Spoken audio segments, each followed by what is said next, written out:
Hello to no one. My name is, well, my name is not CW Chanter, but it is sometimes. And I am not what you would call a UFO true believer, but I am well versed in the field of ufology shenanigans.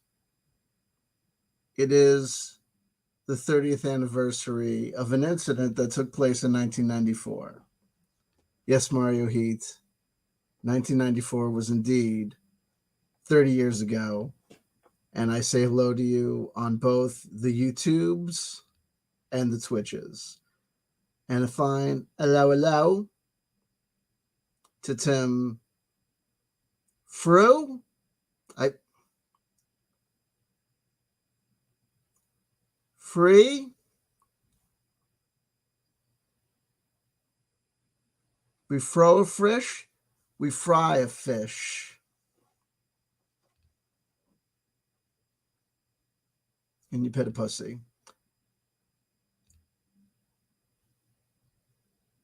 His real name is Richard, but we all call him Dick. Hey, folks.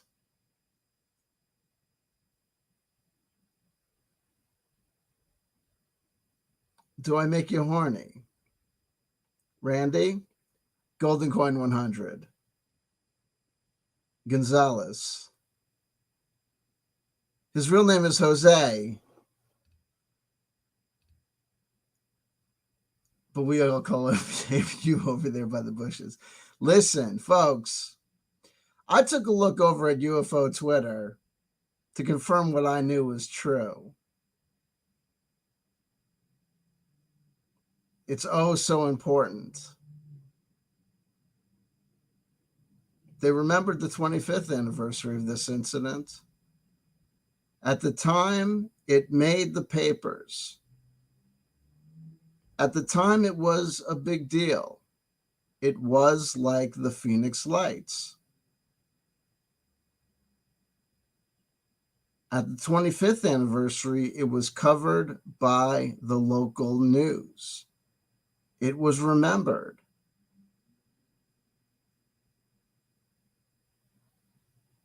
In 2020, on the 25th anniversary, the main, what you would call the most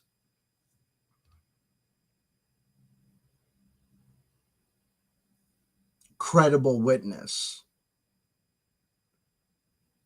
was interviewed at length and talked about how he felt exonerated and felt comfortable talking in public and on the public record after years of feeling and experiencing feeling ridiculed in his professional life after a recording that had been made in real time that had been put out by MUFON on the early days of the internet had kind of, dogged him through his professional life, just, in his professional life. But that he had felt exonerated, this is 2020 going back, because more people were talking about it and more people were talking about, it was like, I think he was talking about it coming out in the congressional reports. But here we are on the 30th anniversary. And Black Lady Christ as my witness, you can look at UFO Twitter. People are spending more time about Lou Elizondo and find somebody else that's talking about the 30th anniversary of this event. I mean, I'm sure there's somebody out there, maybe, possibly. But when I looked,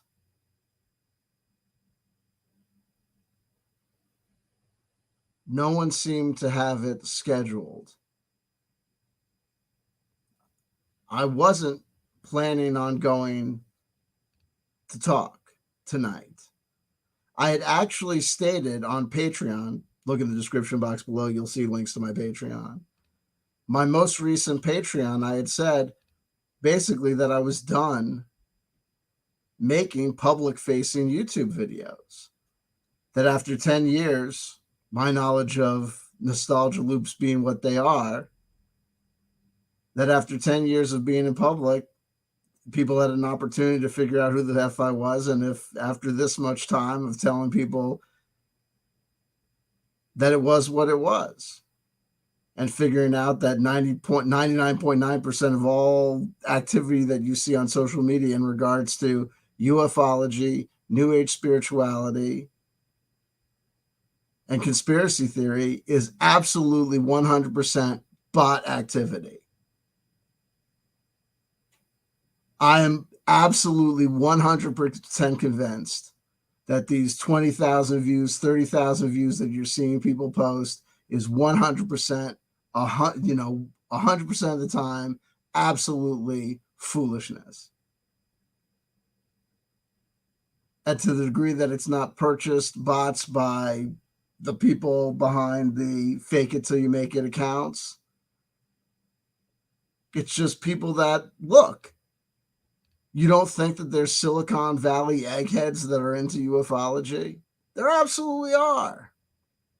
And what do these people do? You don't think these people spin bots out? This is what people do. And they know that people are herd animals, and they're trying to drive attention to the things that they want to have attention driven to. So the bot programmer begets the bot programmer begets the bot programs.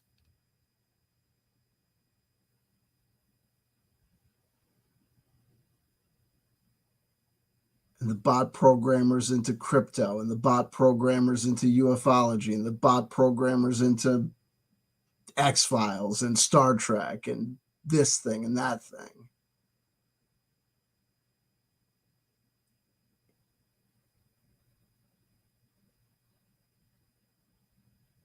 But it is what it is. But amongst the sea of bots, without a doubt, there's still some few people out there. And the few people out there that are plugged into this experience can know this. Whether you're a skeptic or a true believer, you're having this experience because 30 years ago, some people had an experience. What did they see? Was it man-made?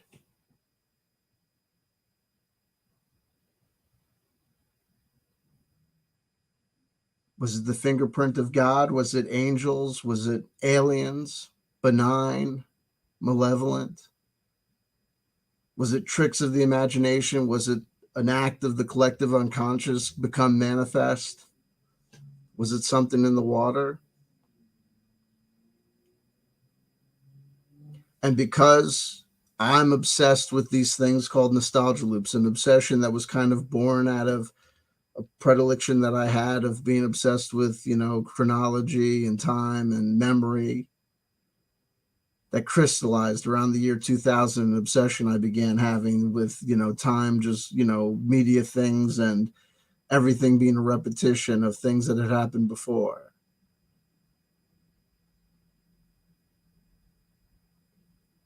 And then that idea came back into my head around 2018, as part of a thing called the CW Chanter Secret Space Program Whistleblower School. I resurrected that idea of the 20-year nostalgia loop and made it part of the Secret Space Program time travel technology, where we would travel through time by only listening to music and only reading books and only watching TV and movies from exactly 20 years ago. And by doing this all together, we would create time dilation and travel back through time. And I can tell you something, during that original 2018 time travel experiment, people freaked the fuck out. And we did it working. We shook shit up and people had experiences. And some people stuck with it. I stuck with it to degrees. People had their things. People went their different ways, but it evolved. It changed. I have a TTRPG, a tabletop role playing game channel. I resurrected some of the ideas. Some of the ideas kept around. I kept on exploring the idea of nostalgia loops. And to make a long story short, I've been keeping at it, talking about incorporating into a thing called chrono magic. And I've been looking a lot at the 30-year nostalgia loop. Got some notes here. Keep it about. I obsess about these things, and people have been following me know about these things. And people that are new to the game are new to the game. And may God have mercy on your soul. May Goddess have mercy on your.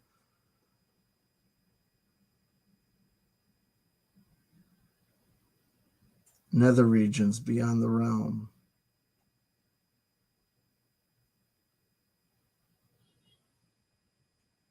So, thinking about 1994 and thinking about nostalgia loops, occasionally in the morning, I'll looking at YouTube, I'll enter in the dates from the nostalgia loop. Today's March 8th, so I'll 2024, 30 years ago is March 8th, 1994. So I'll just enter in. I entered in March 8th, 1994. And sometimes when I do that, I'll do a 15-year loop, 30-year loop, 20-year loop. Oh, by the way, if you look in the description box below, I'm telling you, on the 13th of this month, a couple days from now, I'll be on Walter Bosley's channel for an interview talking about this time travel technology stuff. Barry Collins to CW for president. Who is Barry Collins? I wonder, and I've often wondered. MI5, CIA, KGB?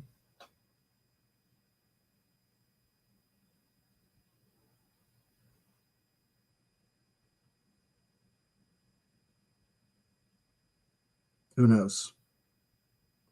Facing the crowd, who knows? Who knows? Erstwhile well-wisher, who knows? Do they? Do I? Who knows? Hey. So I entered in Walter Bosley's channel, March 13th. Mark your calendars. Make sure you're doing something else. No, I'm kidding.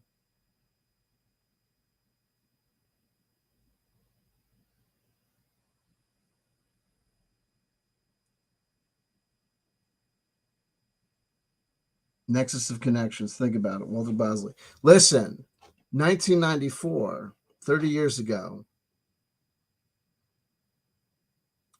So I entered in the date March 8th, 1994, and bam, sometimes we get nothing. Sometimes we get Stugatz. We get random nothing burgers. But March 8th, 1994, I got a hit. And remember, folks, but for these things, these loose associations that I told you about, the nostalgia loops, my history, these things, I wouldn't have entered in March 8th, 1994. I'm telling you something, folks. Look at UFO Twitter.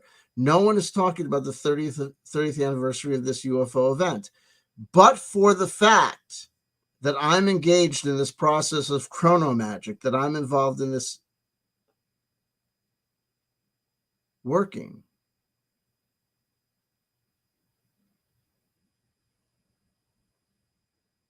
this event might not have been regurgitated back into the memory sphere.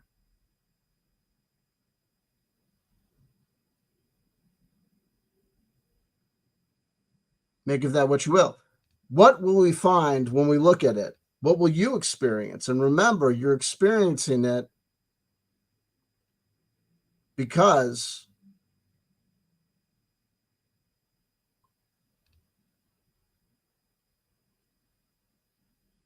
everything happens for a reason.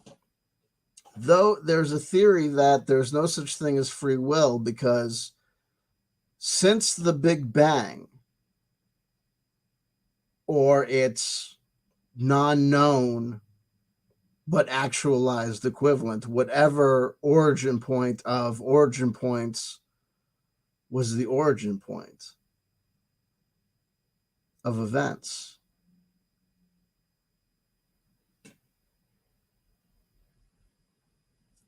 I hear you, Mario. I see you.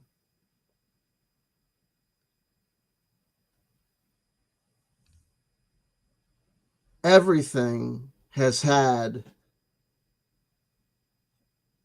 its causal precedence, just as, oh my God, first Dragon Ball Z episode was released 35 years ago, and I'm assuming does this individual Akira Toriyama have some connection to it? Because we'll see some connections then. That's going to get strange, Mario. Let me check this. Let me tell you about this.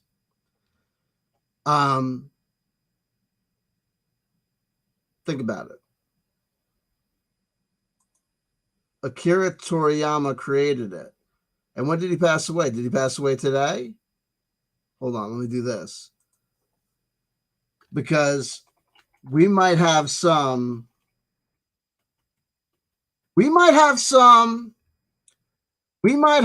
retro causality that we may only us may understand. Hold on. When did he actually pass away? March 1st. Okay, so he passed away a couple of days ago. Okay, a couple of days ago.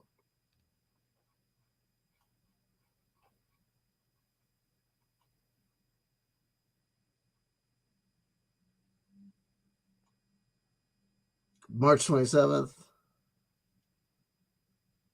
looks like there's some interesting dates there. The person's life and death. Ba-ba-ba.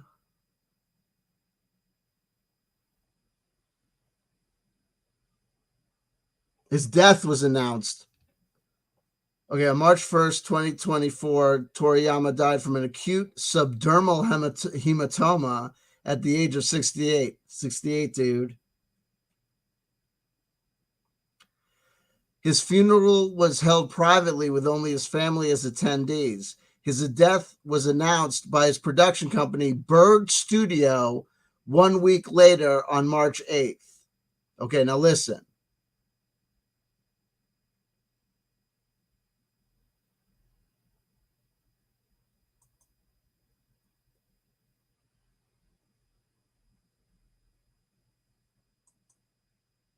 And the first Dragon Ball Z episode was released 35 years ago yesterday.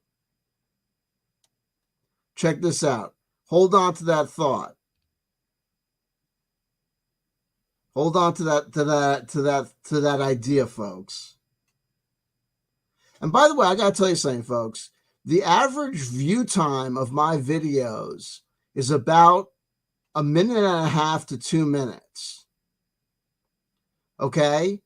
So think about this. Think about all the information that I've given you in 20 minutes. And imagine if someone came in and saw just 1.5 and 2 minutes. Now, obviously, there's some of y'all that get the whole kit and caboodle. Here's what you have to know and understand. I get that my videos are long. My videos are college lectures. Now, they're college lectures of the ridiculous. But if you don't watch the whole thing, you have no fucking idea what I've talked about. And you have no idea how important my shit is. And that's no skin off my sack.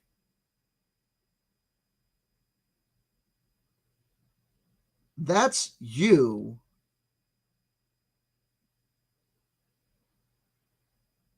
making yourself a fucking loser. So do yourself a favor, okay?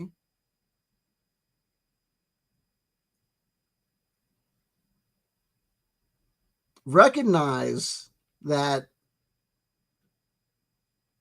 eat your vegetables, watch CW Chanter. It doesn't matter to me whether you enjoy it or not. That's absolutely 100% irrelevant.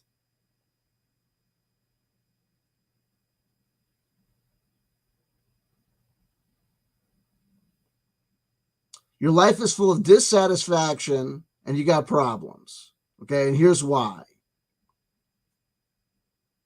You're not watching my videos from the beginning to the end, and you're not paying attention to what I'm saying, and you spend far too much time refuting and fighting my influence. Give up, get on board,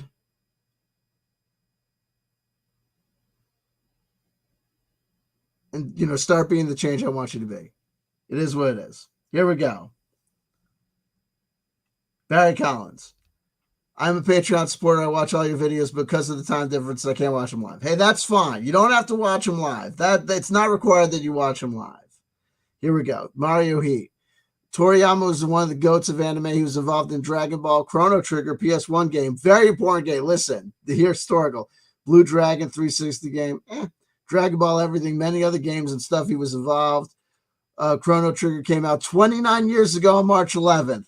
Holy shit. Listen, I'm going to tell you something. Mario Heat, there's a reason why you're here. I'm telling you, March 11th, because this thing, let's get into the 1994 Michigan UFO event before we lose everybody, which we have. I got 25 people watching live, 26 people watching live. That's about actually 6 people and 20 bots. I'm guaranteed, I tell you, we're bot infested because we mentioned the word UFO. I'm telling you.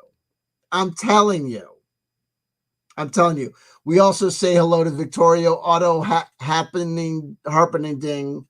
Welcome to the show. Anyone else I missed? Yes, absolutely. Mario Heat. Chrono Trigger is an excellent time travel RPG. Absolutely. It's on my, believe you me. And I'm like, it is what it is. Anyway, listen, we're gonna get lost in the clouds. Here we go. I'm going to start at the Wikipedia article, but then we're going to go through that. We're going to use that as our springboard. Okay? Fair use. Transformative work. Praise and hosannas to all people in the past who've contributed to the Wikipedia article. On March 8th, 1994, multiple individuals reported seeing a sighting of multiple UFOs in West Michigan, United States. The UFOs were described as resembling flickering Christmas lights, consisting of 5 or 6 objects, cylindrically shaped or circles with blue, red, white, and green lights. Radar data. Now check this out because we just mentioned the date March 11th. On March 11th, press covered comments from the chief of the local National Weather Service office who acknowledged radar data suggesting fast-moving phenomena over Lake Michigan on March 8th. He reported the sighting to the National UFO Reporting Center. I think that's MUFON. He relayed eyewitness reports that featured red and green sets of lights, which performed some rather erratic movements at times. The sightings were reported to 911 and were observed by police and a National Weather Service radar at Muskegon County Airport. Witnesses. Reports of sightings of March 8th were followed by a subsequent UFO flap. That's how it's recorded on Wikipedia. According to the Chicago Tribune.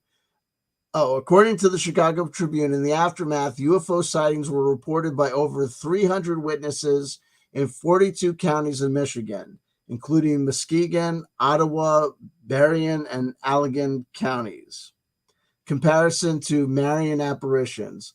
On March 20th, experts from the National Weather Service dismissed the radar blips, noting their radar is designed to sense weather, not aircraft. Press speculated that the sightings could have been caused by top-secret U.S. aircraft, though aviation experts expressed skepticism. Press similarly covered a psychologist who opined the sightings were caused by social contagion. That's like massive,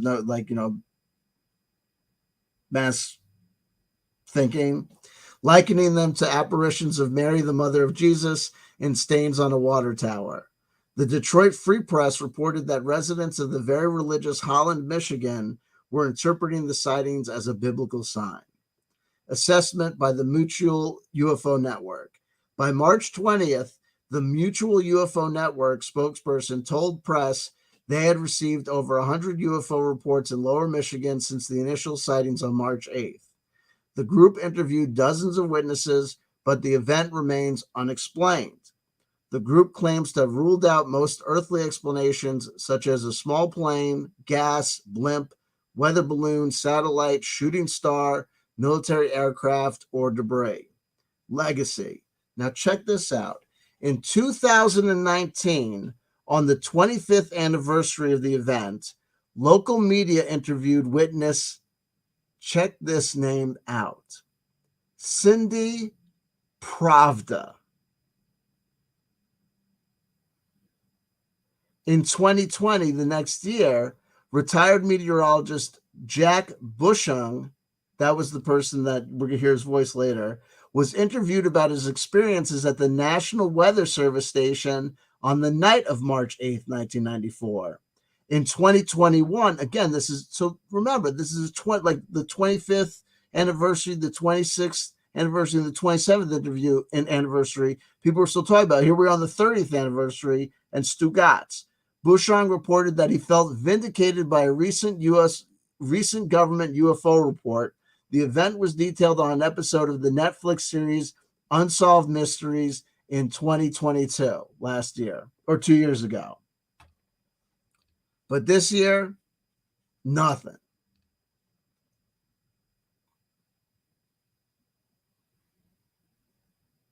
I want to see if we can get to the audio.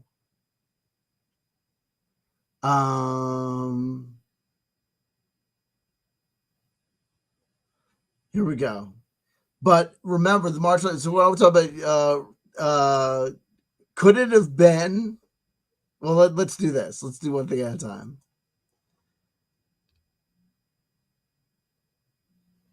This is from, okay, so here we go. Here we have the audio. Let's see. Let me pause this. Let me share the screen. This is, again, we're going to do, hold on. Let me make sure this is the right thing.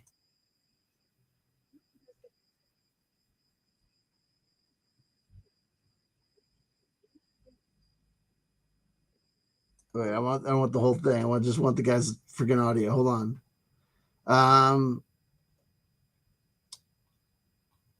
Okay. This is. I'm going to read a part from an article posted on July 19th, 2021.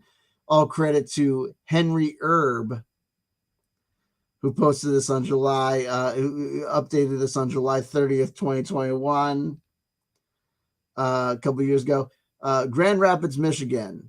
Jack Bushing was sure he was going to lose his job. It was the night of March 8th, 1994. Working at the National Weather Service, Bushing's radar was lighting up with stuff he'd never seen before. He was on phone with an Ottawa County emergency dispatcher who was looking for help identifying lights in the sky over Holland, Michigan, not whatever, not the country. Fair use. All love and support to Henry Erb. May the Lord bless him and keep him. May the goddesses of the universe, blow him forever in existential heaven. The dispatcher, transformative work. I'm cutting it up, but I'm, the man about town. Yada, yada. The dispatcher, free exercises of expression of ideas covering the news, 30th anniversary, blah, blah, blah, and humor and reporting and reportage and the free expression of discussion events, and I'm reviewing it and editorializing. And all that stuff. You can't even see it anyway. I'm not even showing the screen, so your mother. No. Kidding.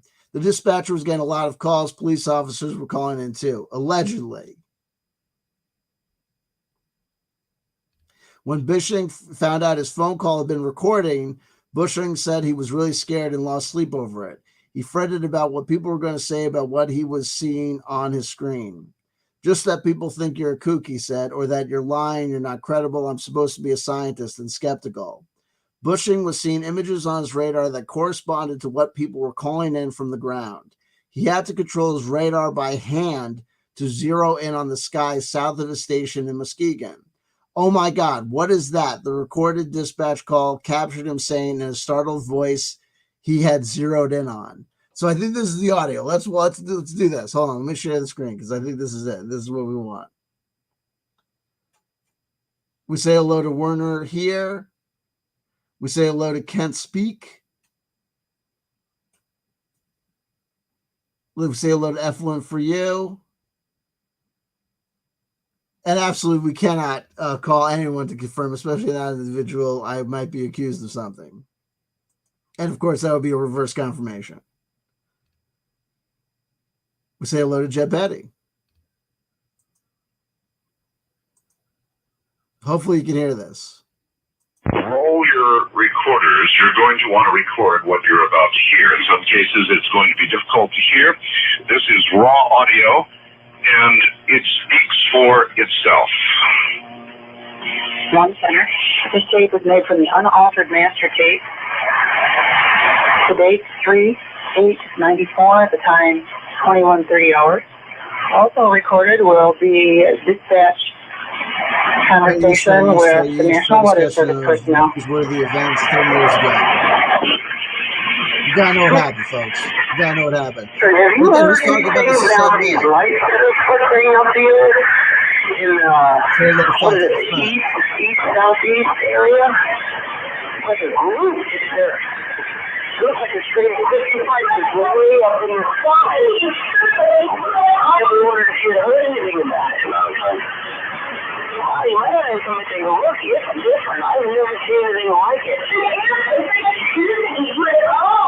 I don't know. It's strange. But it's right out east southeast is way up, and it's just like a circle of a lot of different lights. It's different than any airplane. Okay, your address, please. All right, we're not going to allow the address to be given out over the air. We're going to cover that up.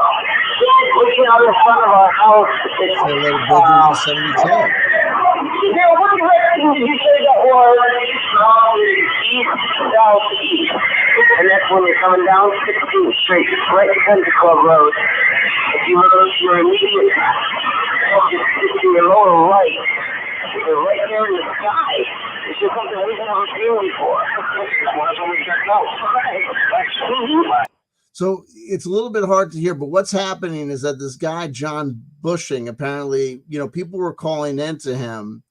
And what he ended up doing was his radar would normally go. He was working at a weather station, I guess, and his radar would sweep left to right the sky, basically normally. But if there was something specific happening, he could override the system and take over it manually. So at a certain point, when people started calling into him, he kept on getting all these calls.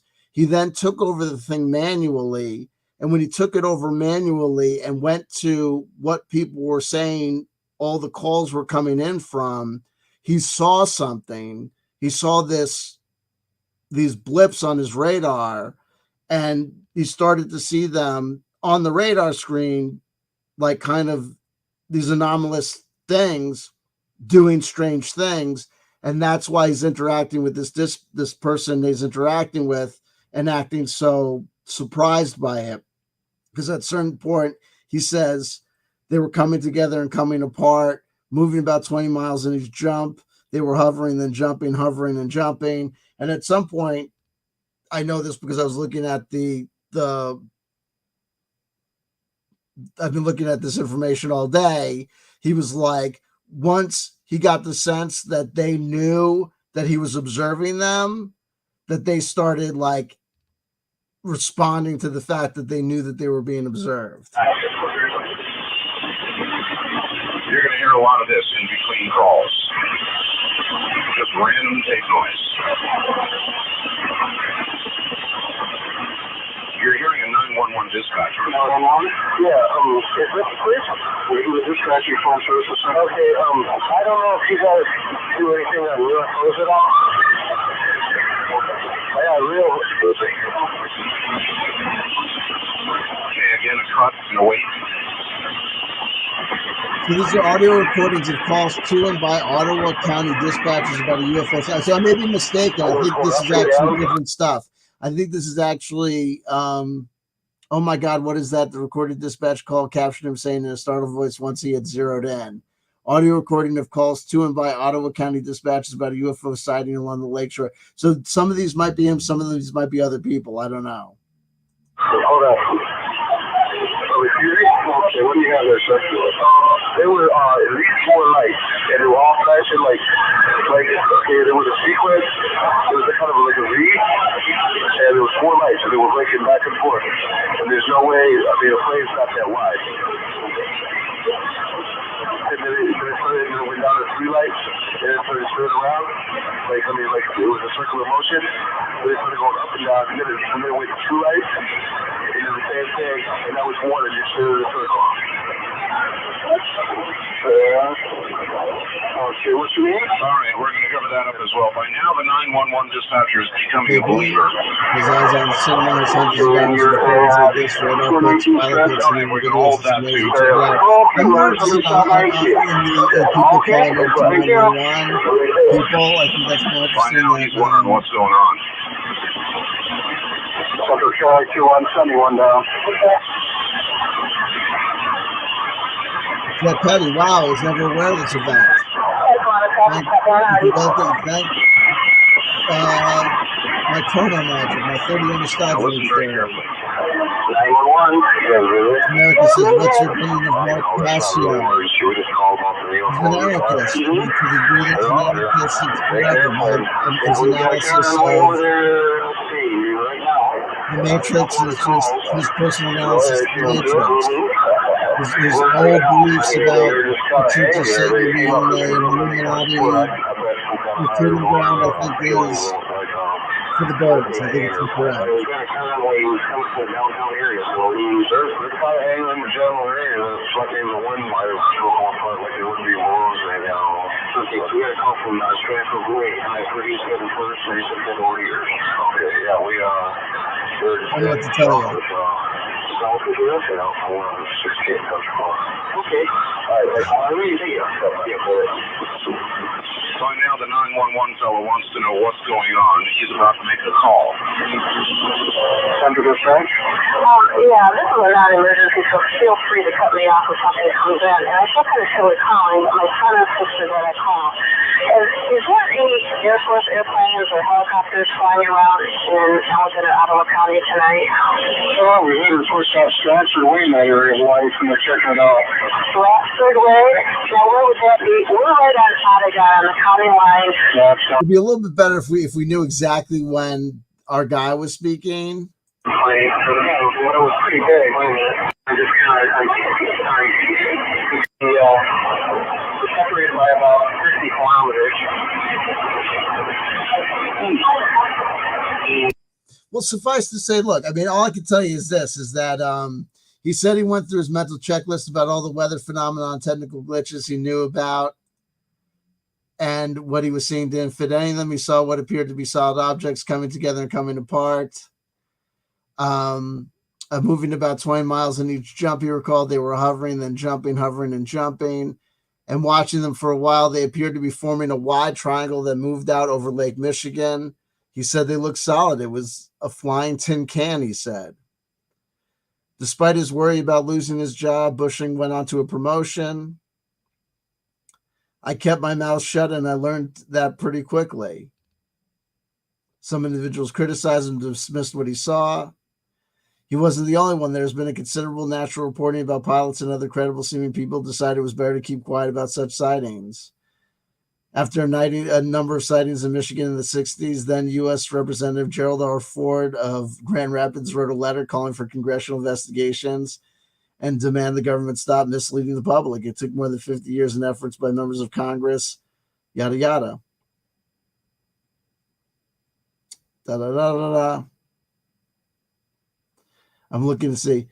Here we go. In 1994, sightings had lasting impact on others who saw it, among them Holly Graves and her family. They were among the 9/11 callers watching slowly rotating lights from their front yard.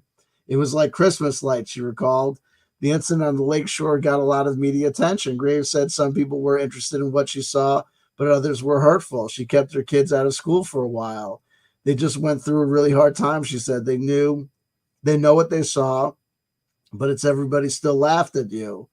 People forget the U in UFO stands for unidentified, meaning nobody knows what the phenomena are. That never stop people from speculating. Sometimes they choose sides and even get nasty. They accused us of being in the backyard smoking weed, doing drugs with our kids, Graves said.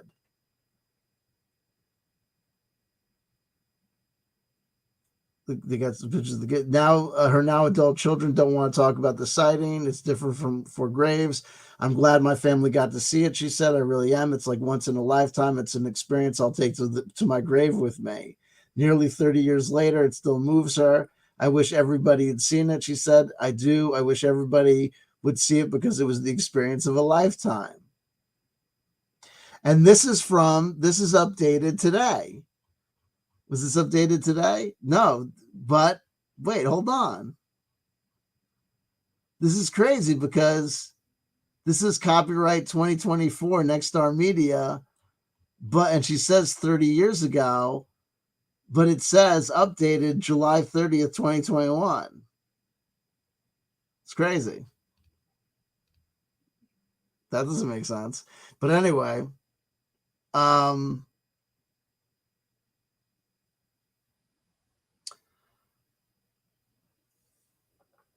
we can see some articles. The articles that all came out on the 11th, it's funny because there's articles that all come out on the 11th that are basically all cookie cutter of each other.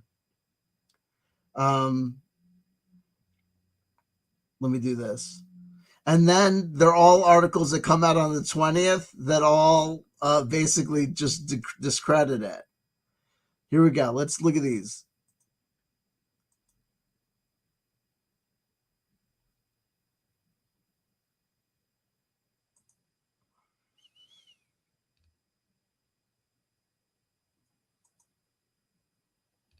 Builderly 72 says, I must admit, I'm with Jet. I'd never heard of this before. And you wouldn't have heard about it but for the fact that I'm obsessed with the 30-year, 15-year, 20, 25-year, and every other nostalgia loop in between. And if you want to hear me talk about the nostalgia loop some more, don't forget, I'm going to be on Walter Bosley's channel on the 13th. Article clip from the Lansing State Journal from Friday, March 11th. Remember, we mentioned March 11th as well. UFO group looking into mystery lights. This is from the Associated Press. Muskegon. Witness account, fair use. Fair use. You worthless bastards. Witness accounts and radar images of fast-moving lights over Lake Michigan are being examined by UFO investigators. Leo Grenier, in charge of the National Weather Service office in Muskegon, said radar data turned up a fast-moving phenomena over Lake Michigan off South Haven late Monday night, and he notified the National UFO Reporting Center. Witnesses were talking about red and green sets of lights to the south oscillating, Grenier said. He said radar showed the object about 15,000 feet in altitude, zipped from South Haven to about 10 miles offshore in 10 seconds. I have no idea. Walter Andrus, international director of the Mutual UFO Network in Seguin, Texas, said 4 investigators were reviewing the sightings. Okay.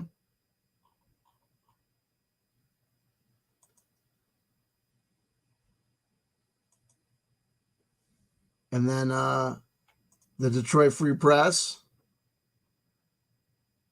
has almost the exact same information. The lights did some rather erratic movements at times. He said radar showed that the object, blah, blah, blah. Tower personnel at Muskegon County Airport saw what appeared to be aircraft flying in formation. Among the witnesses was a Holland police officer. Almost the exact same. Well, it's Associated Press, so that's the reason why the information is repetitive.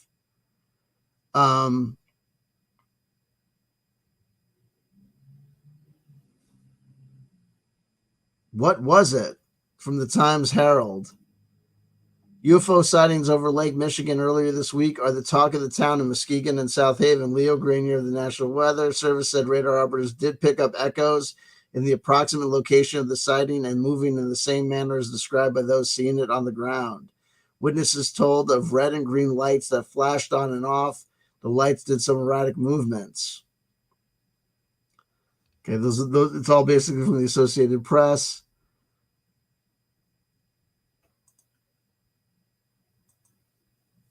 Okay, and then we move forward to, this is from 1995. A year later, lights, radar blips still have Michigan folks wondering. 1 year ago last Wednesday, something strange happened in Western Michigan. A 911 call recorded the scene. National Weather Service radar operator, what is really going on down there?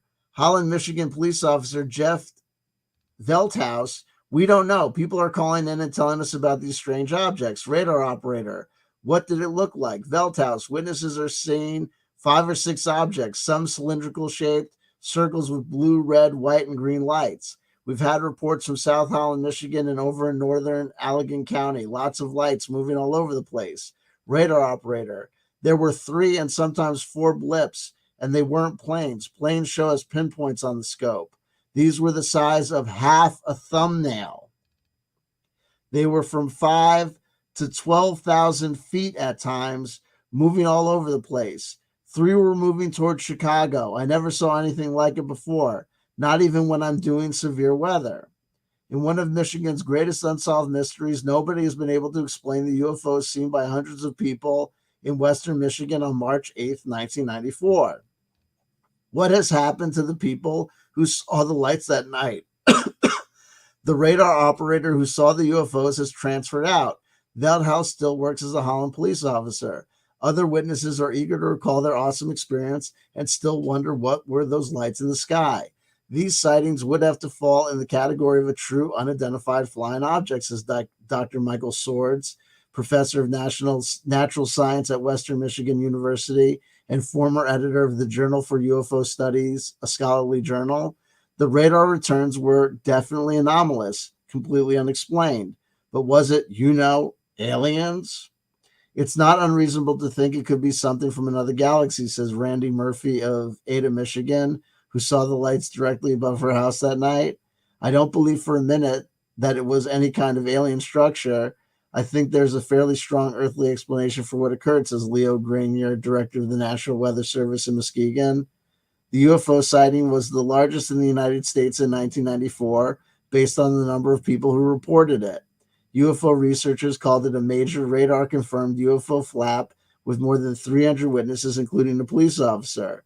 Most important, it showed up on the radar of an operator of the National Weather Service at Muskegon County Airport. We can explain away 80 to 90% of UFO sightings, says Walter Andrus of the Mutual UFO Network, a Texas-based investigation group. It's the other 10% that we're interested in. Here's what researchers have concluded so far about the Holland UFO sightings. It wasn't a weather balloon, small plane, marsh gas, advertising blimp, satellite, falling star, helicopter, space debris, or military aircraft. The Mutual UFO Network, or MUFON, has interviewed dozens of witnesses, including Holly Graves of Holland, who described the lights at night to police as a string of Christmas lights up in the sky. Though several witnesses shot videotapes of the lights, in the video, all you see are these lights darting about, says Shirley Tafoya, Michigan director of MUFON. MUFON, always suspicious of government cover-ups, has obtained radar computer data from that night and is combing it for UFO clues. Grenier of the National Weather Service believes the Federal Aviation Administration knows what happened that night, but isn't saying. If any aircraft were within a given area, then the FAA has to know what's going on in that area. But most of the time, they won't acknowledge anything, not even to us, he says. I think I know what it was, but I'm not going to tell you. Once I retire from the National Weather Service, I might tell somebody. The FAA in Chicago did not return calls. The sightings inspired a flood of calls from UFO fans as far away as Japan and Australia. People in 42 counties in Michigan called to report they'd seen in the lights as far north as the Upper Peninsula and as late as 10:30 p.m. March 11th, 3 days after the Holland sightings. March 11th again. At least a few of the witnesses went further, saying they were abducted by aliens. A lot of people who said they saw the lights were probably looking at Venus or the moon, says Scott Reuter of Grand Haven, but I know what I was looking at was not a planet and not an airplane.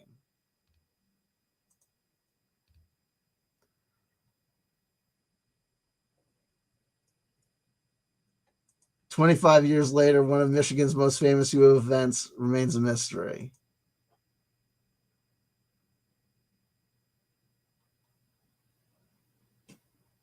Grand Haven, Michigan. The more I looked at it, I'm seeing 4 lights and they're like the size of the full moon, says Cindy Pravda. Again, now check this out. So I'm into the 30-year nostalgia loop, which is the notion that things that happened 30 years ago, things that are affecting, like, kind of like, when we go back, the fact that we went back, that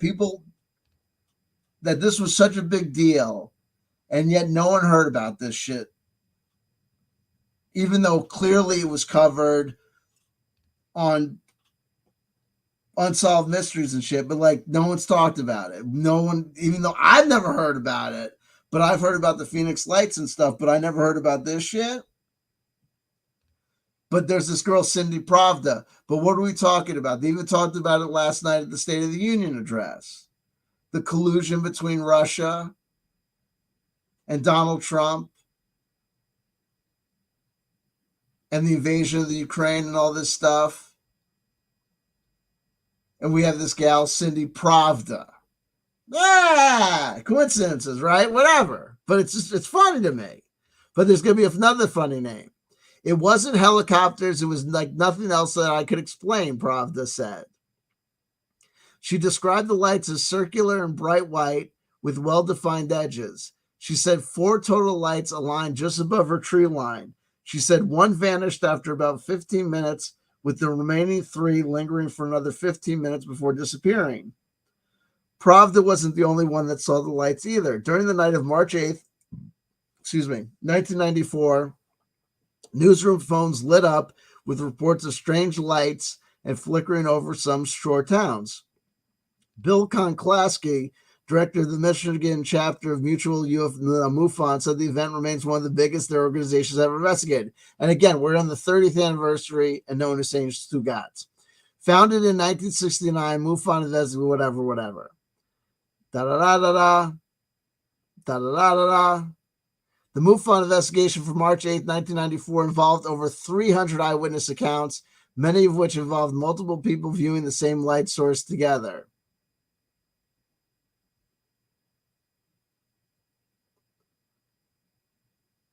Meteorologist at the National Weather Service office in Grand Rapids said Friday that the employee was still new to the job at the time of the incident. Ernie Astunow, a current meteorologist of the NWS, said the radar returns could have been something called clutter. This occurs when radar beams bend down toward the surface of the Earth, echoing back returns from objects close to the ground. While clutter could explain the strange radar returns, what hundreds of Michiganders saw that night still remains a bit of a mystery. Pravda said she still believes she saw some sort of an unidentified aircraft that night. She also said the next day a helicopter landed in a blueberry field, for those who know, in a neighboring property, something she had never witnessed before or since. If you know, you know.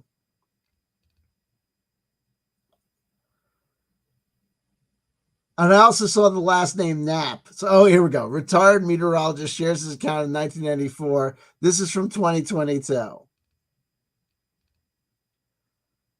This was John Bushing himself. Okay? Retired meteorologist shares his account of 1994 West Michigan UFO sightings.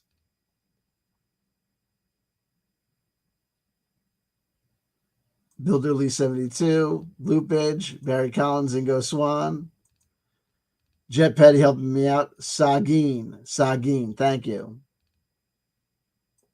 Tell us your thoughts, CW. We want your speculation. Hey, I don't know what I don't know. Obviously, people experienced something. I have no idea. What I know is this.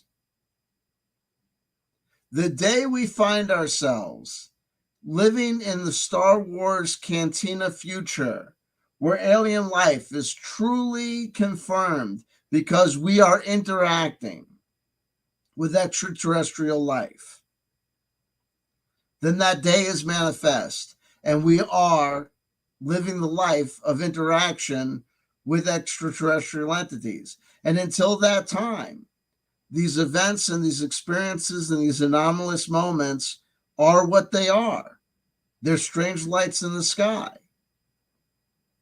And their causation and what they are or what they mean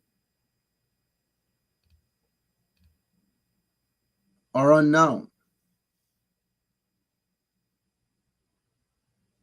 Right? Dr. Whatever. I've got so many garbage merchants' names. I apologize. I have so many speculators' names in my head. I can hardly keep them straight so many times.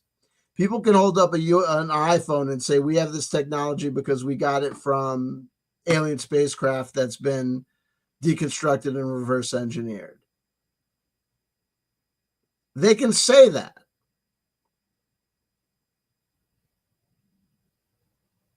But until it's made a manifest reality, until disclosure happens, all the people are still selling speculation and ideas. And these 1994 events and the fact that it can disappear from history, that we can be plugged into a UFO, 24-hour UFO Twitter and Richard Dolan and Dr. Stephen Greer and all this stuff, and we say hello to Keats. And I've been doing the CW Chanter thing for 10 years and talking about this guy and see people come and go from this wild, wacky world of ufology. And the Phoniex Lights, right? And all these, and Roswell. And we have 1,003 stories about Roswell that contradict each other, that do not confirm, but rather contradict each other.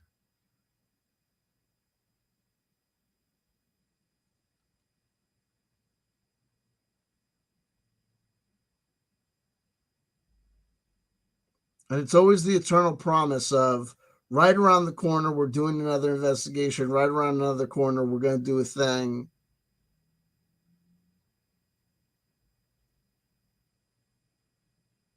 And it's the eternal promise of stay tuned. And I say, listen, why bother staying tuned? The day it happens, the day, call me. And until it happens, don't wait around waiting for true love to fall into your lap. Live your life. Get out there, and when the aliens show up and start to do the cosmic Watusi boogie, you'll know. And until that time, it's just people playing X-Files games, speculating and wishing, dreaming, hoping, and praying.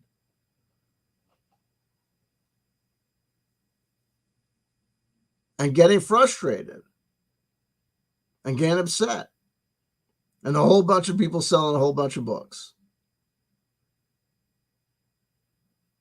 based on this credibility and that credibility. And he worked here and he worked there.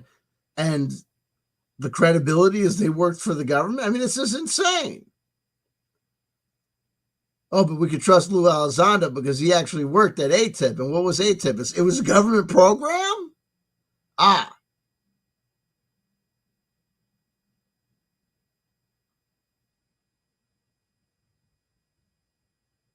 mean, it's amazing.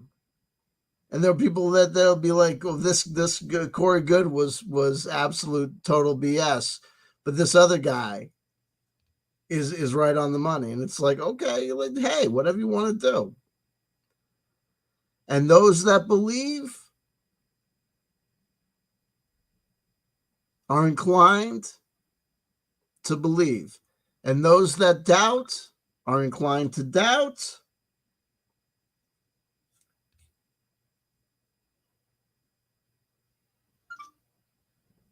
And this is how it remains. And the believers will look at the skeptics and say, no matter what happens, you'll just stay. You'll stay in your skeptical mode. And the skeptics will look at the believers and say, no matter what happens, you're just going to keep on dreaming of this, that, and the other thing. And here's what we know. Retired media, this is from News 3 channel 3 News, whatever. From the 3rd of September, it was the 3rd of September, 2020, 4 years ago, Kalamazoo, Michigan. They were just moving so fast and truly had little time to describe where they were before they had moved and jumped again, said Jack Bushong, a retired meteorologist, describing what he saw on radar the night of March 8th, 1994. Bushong spent his career working for the National Weather Service. On the night of March 8th, 1994, he was manning the National Weather Service office by himself in Muskegon on a cold but routine night. The NWS no longer has an office or radar there after the government forecasting agency went through modernization and reorganization in the mid-90s. The phone rang and Bushong answered to find an Ottawa County dispatcher on the other line who had been fielding reports of strange lights in the sky. They called the National Weather Service to see if anything was showing up on weather radar. It turns out over 100 people had witnessed the strange lights in the sky. Cindy Pravda, who lives in Grand Haven, shared her account on News Channel 3 in March of 2019 on the 25th anniversary of one of Michigan's most famous UFO sightings. That's when Bushong took manual control of the Muskegon radar and began waving its beam back and forth across Ottawa County, looking for any objects.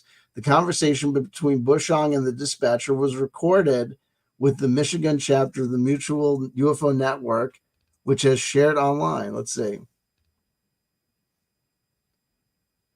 Again, they do the whole friggin' thing. Can you just give us that guy?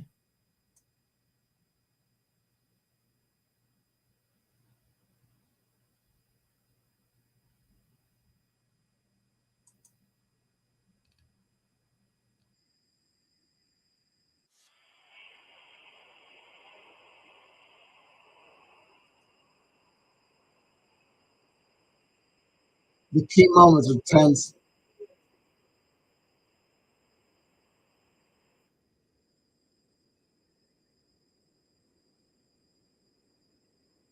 The same audio recording will get us to the friggin'. The key moments are in the first 10 seconds. It's nothing. They don't have the guy. Can you just give us the guy?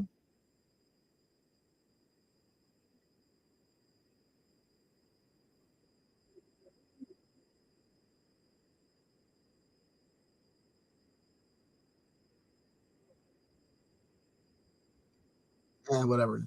Anyway, he said he was watching the object. It stopped and started hovering, then shot up about 5,000 feet, then 10,000 feet.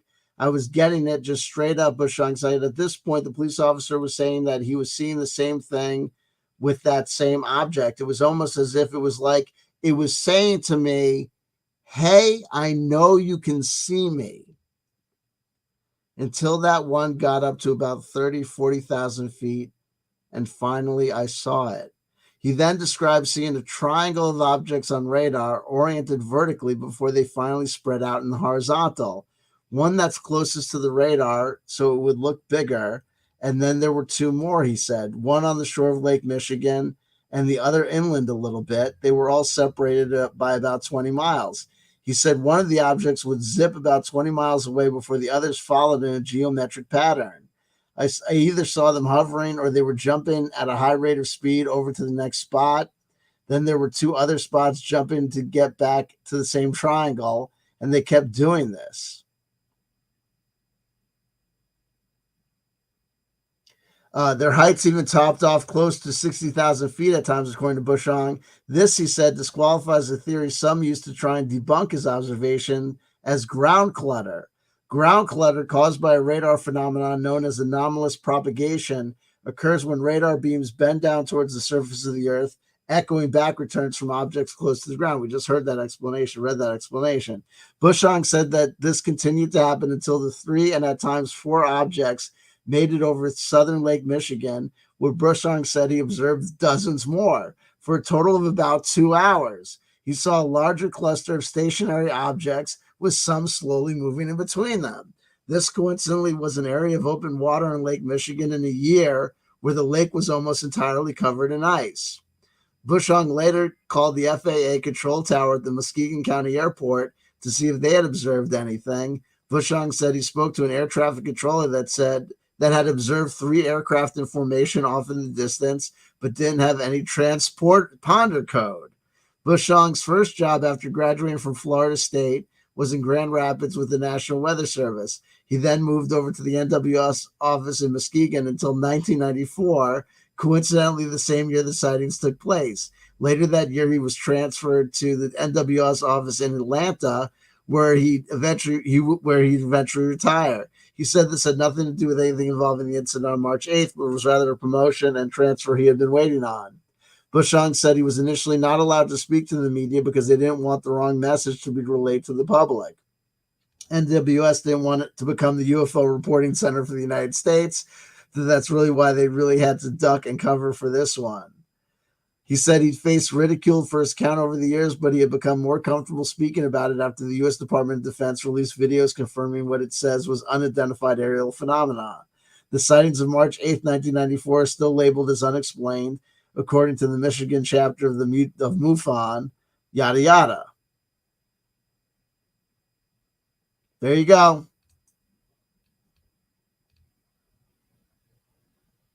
Now,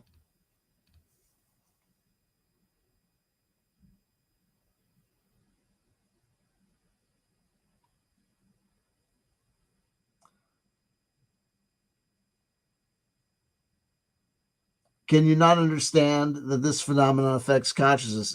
What can I not understand? I mean, it is what it is. There's phenomena. Hold on. Now check this out. Hold on. My dad grew up in Holland, Michigan, and her last name is, you guessed it, Knapp. Now, I clicked off the article because I was sick and tired of searching, but there is the name Knapp appear. I got to find it again. Hold on.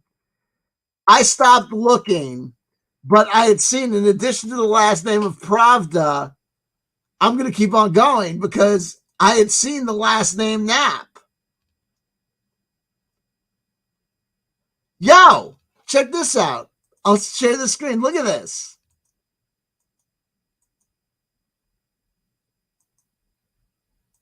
From an article entitled, Michigan UFO Buffs Have Enough Reports to Fill the Sky.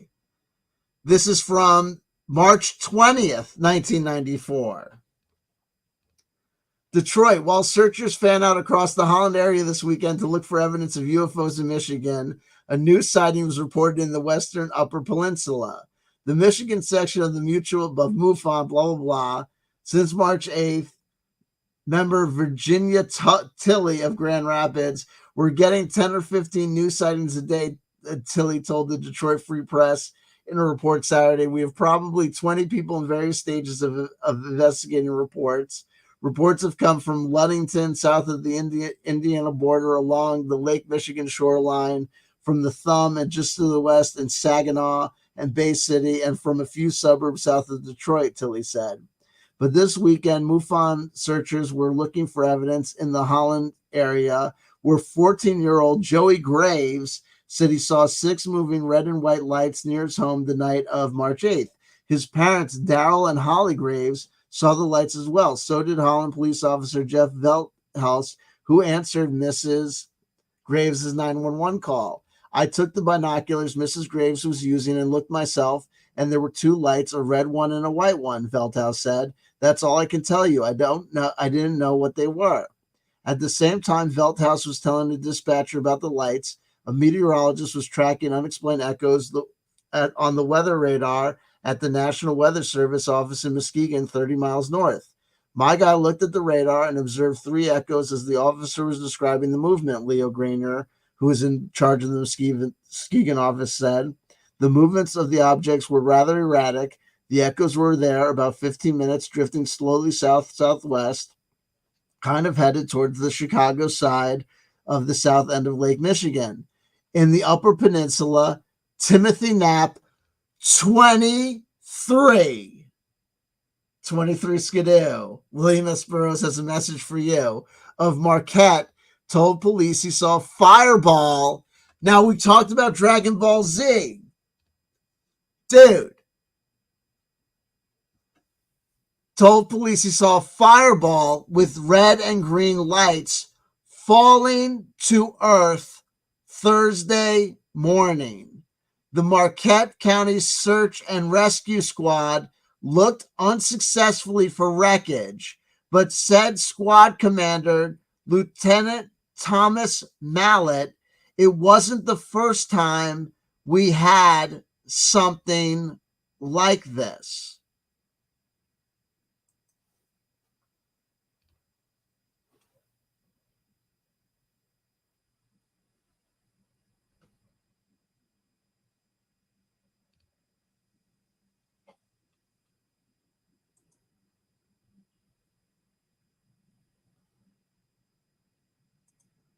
And RMFN says, what the fuck? I am almost certain that is my dad's cousin.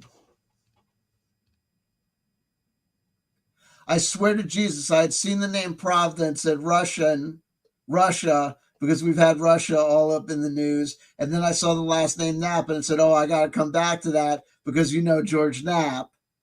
And then I was searching through the articles and I was like, I'm not going to go back for Knapp because whatever, dude. Who cares? Yeah, it's Knapp, but whatever.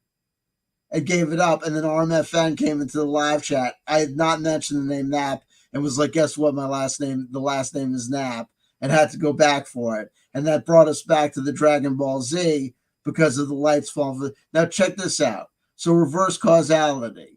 What could it have been? We're here talking about this because of the 30-year nostalgia loop.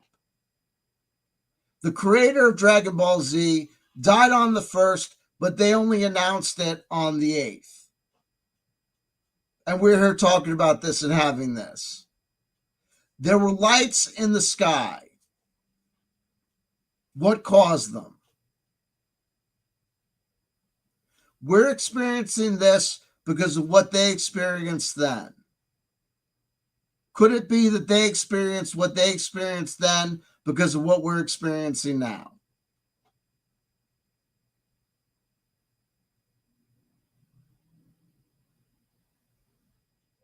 Oh, that's stupid. That's bizarre. Why?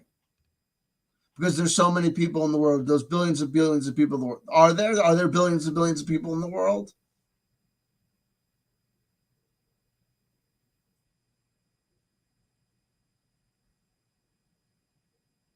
I'm telling you, the vast majority of views that we're seeing attributed to everything are bots. It's like 100. The theory of the 144,000, and the theory of background people. Now, I'm not saying I believe that. I'm saying that that is one explanation that has been put forward. Another explanation about that's put forward by some people that there's these soul families. That there's all these people having experiences, but just like if you go to Friday Night Magic,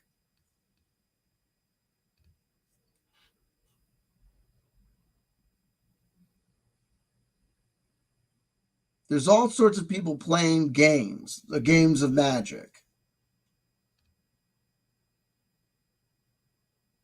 But everyone's playing their individual game. They're all playing the same game. But there's people grouped up and gathering and watching this game.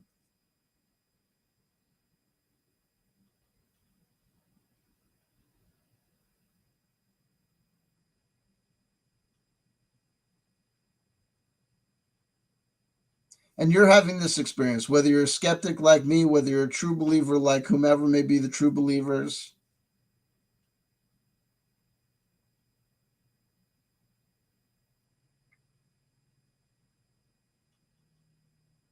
Feel the power, experience it, claim life, know that you are a universe unto yourself.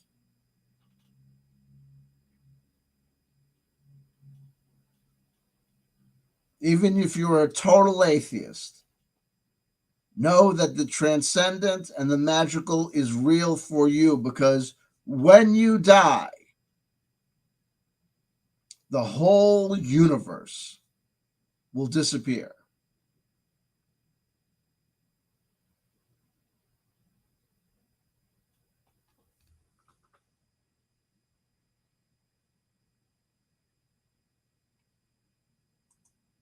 It seems counterintuitive, but I'm open to explore that. There are counterintuitive stuff that we know are facts of science.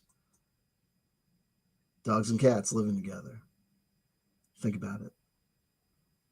Real wrath of God stuff. Listen, folks, I don't have all the answers. In fact, I may have none of them.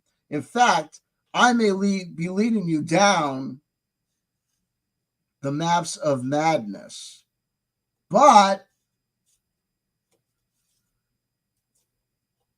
it is said that wise men learn more from fools than fools do from wise men. So you can't lose. I think. But what do I know?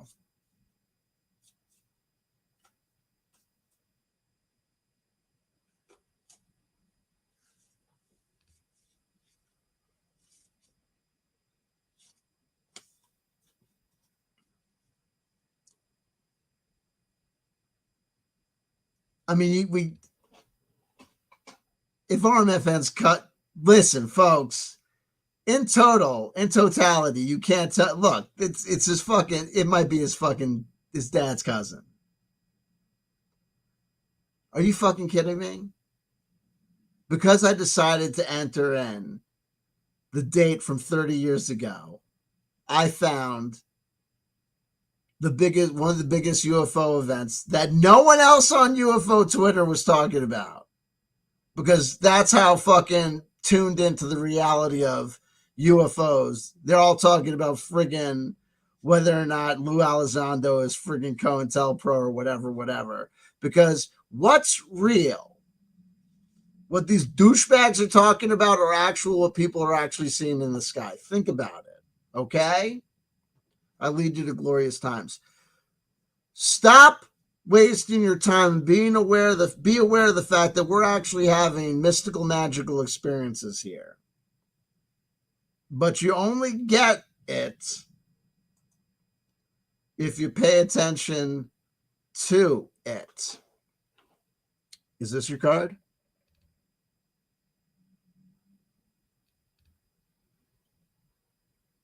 Queen of Chalices. Queen of the suit of emotion. It happened over Lake Michigan, a large body of water.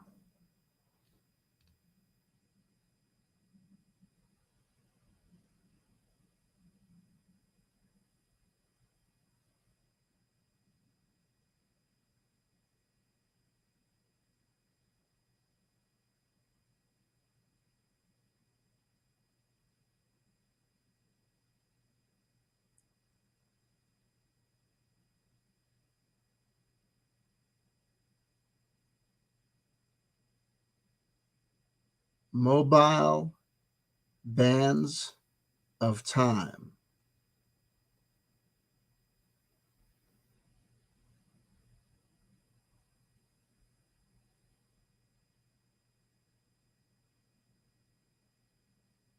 We have only just begun.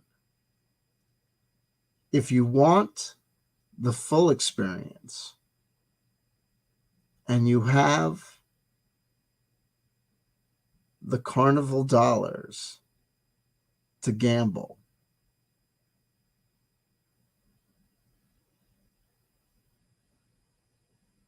in the description box below, you will find the links to my Patreon. For only $1 a month, you can get in the door. And there are no tiers. If you join, you can always give more, but it only costs $1 to join. And you'll get the live streams. I'm Barry Collins. Are you on Twitter? I'm technically still on Twitter, but I will be leaving Twitter shortly. And I intend to be making very, very, very, very few more appearances on public YouTube. I intend to do more and more only on Patreon.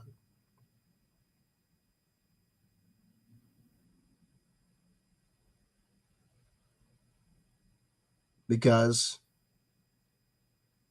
it's been 10 years.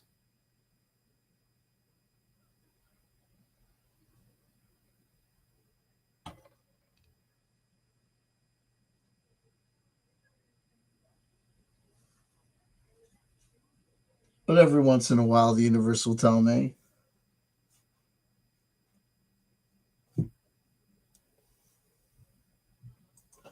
don't worry, Genocide, you can always rewind, play from the beginning. It's a good one. But when it's over, it's over.